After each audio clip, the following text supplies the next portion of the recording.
Република Македонија за прв пат има представник во престижната мрежа што ја сочинуваат 116 градови од светот, поделени во повеќе различни области, како за наетчиство и народна уметност, дизајн, гастрономија, литература и музика. Битола стана членка на мрежата како град на филмот, област во која членуваат и Рим, Сантос, Парис, Лион, Софија, Линц, Братфорд и Галвеј. Мислам дека е ова многу значајно нешто, затоа што сето она што значи Битола во историјата на назад денеска и се разбира што ќе значи во иднина, е важно да бидеме дел од УНЕСКО. Значи, практично нема многу градови кои што се под УНЕСКО како филмски градови, до сега беа 6 такви града од светот, сега уште 3 града се примени, практично сме вкупно 9.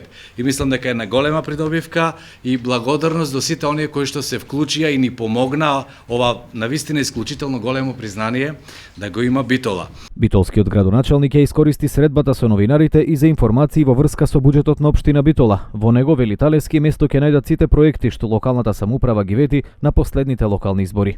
Индустријската зона Жабени, касарната, патната инфраструктура, 100 улици, сето она што го правиме во делот на образованието со реконструкција, обнова на училишта и ова последново што го кажав, бидејќи планираме реконструкција на спортската стала во 2016 година, мислам дека ќе биде едно заокружување на најсуштинските, најзначајните проекти, се разбира тука вклучувајќи го и завршувањето на киното Манаки. Значи планираме некаде до 6 месец да го заокружиме градежниот дел од проектот Кино Манаки, кој што во моментов, знаете, се наоѓа на истата локација каде што било историското кино. Колку ќе тежи општинската каса на Битола во 2016 година се уште не се знае. Износот треба да го утврдат најпрвин општинските сектори и одделенија, пошто документот ќе се најде и на разгледување пред советниците во општина Битола.